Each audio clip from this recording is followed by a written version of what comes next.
To welcome Professor Willem Buiter. Hey, what a resume. Hey, currently a professor, Columbia University professor, former special economic advisor to Citigroup, and the part I like the best, from 97 to 2000, he was part of the Monetary Policy Committee of the Bank of England. Willem, let's get right into it. Treasury Secretary Mnuchin, just on our channel, talking about debt.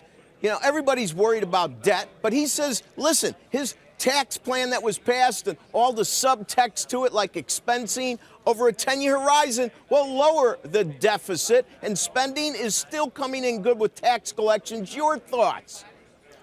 Well, the federal government is adding close to $1 trillion a year to the national debt. That is excessive and a cause for concern. It means that should there ever be an economic case for a counter-cyclical stimulus during the next cyclical slowdown, which will come at some point, the federal government will be very ill-positioned to provide that stimulus and fund it in the markets.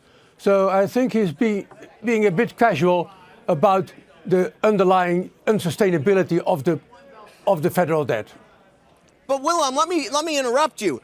I understand what you're saying, and most of it I agree with. But your alternative is what you're worried about is that down the road, when you want to do a helicopter bend and drop money out of the sky, you think that's a good thing. Yes, indeed.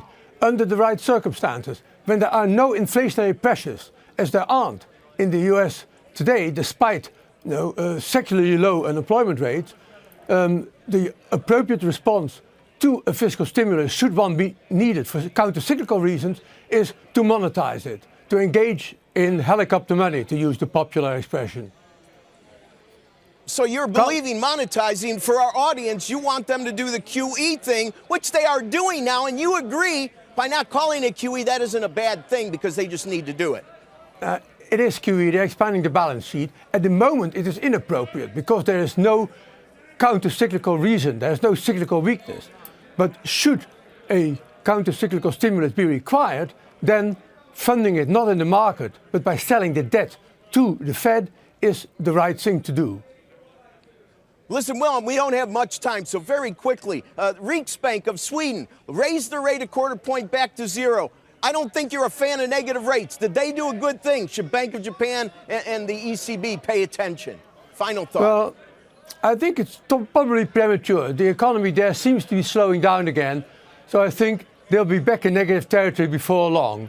But they're clearly unhappy about the political and economic consequences of negative rates, and are trying to get rid of it as quickly as they can.